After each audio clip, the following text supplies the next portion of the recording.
All right, this is section 29, and it is we're talking about transformations on the linear parent function. This is going to be broken up into 3 different sections. This section deals with taking functions and adding or subtracting values to it.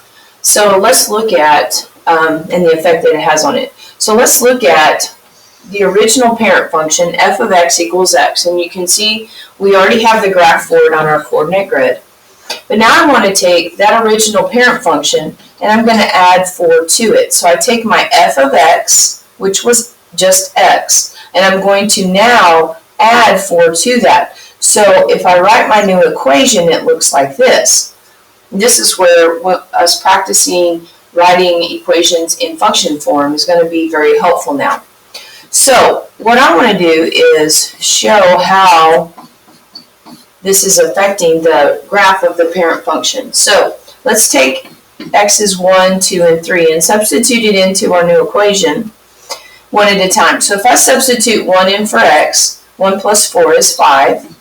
If I substitute 2 in for x, I get 6, and 3 in for x, I get 7. So when I graph this, I now have, I go over from the origin 1 and then up 5. And then I go over 2 and up 6, and then 3, 7, which takes me out of the range of that grid, but I can still draw my line, and I can see that where my y-intercept was 0, looking at my original equation, I can see that's what it should have been. Now I see that my y-intercept is actually 4. So adding 4 to my original function raised or moved the function, the graph of the function up 4 units, which changed my y-intercept to 4. And what we know about functions is, our equations of a line, is that I have y equals mx plus b, where b is my y-intercept. So in this case, my y-intercept is 4. Again, if I will keep in mind the slope-intercept form of these equations and remember what each of those parts represents, that's going to prove to be very helpful for me. So what happens is, basically, if I took every point on this graph and I had drawn my line correctly, I would see that it would move every point up 4, which is what we added to our original function. So I see that the adding 4 takes place outside of that function. I'm actually adding 4 to the whole function, to the complete function. So let's look at what happens when we subtract again. My original function is f of x equals x, which is our parent function. The graph is on the coordinate grid to the right. And this time I want to take my original parent function and I want to subtract 2 from it. So my new equation is going to be f of x, which was just x, minus 2. Again, if I'm going to graph this, I could substitute values in for x, do 1, 2, and 3. But if I stop for a moment and think, I have my slope-intercept form of my equation that we've been working with all year. And I know that b represents the y-intercept. So if I were to write this, y equals mx plus b, I see that my y-intercept should be -2. Let's look and see what happens when we substitute our values in for x into the new function. So if I substitute 1 in for x, 1 minus 2 is going to give me a -1. 2 minus 2 is 0. 3 minus 2 is going to be 1. So let's graph it. Go over 1 and down 1. Then 2, go over 2, 0.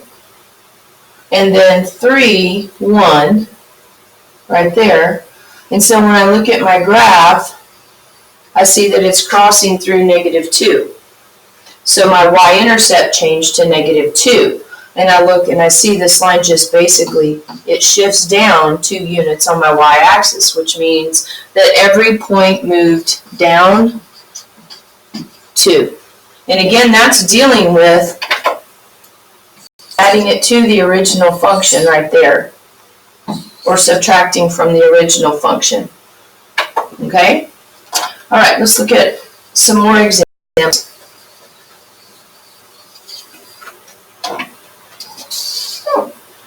So if my original function is 2 of x, or 2x, so now I have the graph of that. It's the parent function, but it's a little steeper. My slope is up 2 over 1, so I can see that right there.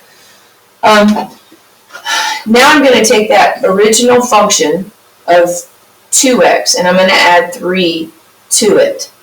So my new equation is going to be 2x, which was my f of x, and I'm going to add 3 to it. Again, I look and I see that my y-intercept in this equation, y equals mx plus b, is plus 3, which means it should cross the y-axis there. Well, let's go through and graph it so that we can make sure we understand what's happening here. So if I substitute, let's do 0, 1, and 2. If I substitute 0 into this function, I get 3, because 2 times 0 is 0, and then I add 3 is 3. If I substitute 1 in for x, 2 times 1 is 2 plus 3 is 5, and 2 in for x is going to give me 4 plus 3, which is 7. Again, I'm going to graph that. So 0, 3 indeed does put me on the y-axis at 3. 1, 5 means I go over 1 and up 5. And then the 2, 7 is off the grid. I could actually come in and do negative 1. Substitute negative 1 in there. 2 times negative 1 is negative 2 plus 3 is 1. So I could graph negative 1, 1. And I see there again, that graph is got a y-intercept now of 3, which means it moved every point up 3. So basically, when I take a function and then add or subtract a value to it, it's shifting it up and down the y-axis. So the function f of x plus d, meaning I'm adding a number to it, either adding a negative or a positive, it is going to affect the y-intercept. Every point on the graph is going to move up or down that many spaces. Notice that the slope stays the same. And we can tell by the graphs that we had that those new lines were parallel to the original function. The slope in the two lines, the equations of those two lines we used did not change. The only thing that changed was your y-intercept. All right, moving on now. The function changes of f when you have minus c inside parentheses now. This affects your x-intercept, basically moving that graph of the line to the left or to the right. So it's a little backwards in our thinking. What we just did with our y-intercept is we shifted it up and down, and if it was adding something, it went up. If it was subtracting, it went down. But we have a little bit different effect when I have something inside my parentheses. When I'm dealing with the x inside the function, then a minus 3, for example, would move it to the right 3, and adding 2 would move it to the left 2. So let's look at our original function here of f of x again, our parent function for linear lines, And then I want to graph g of x equals f of x minus 3. So my equation on this is going to be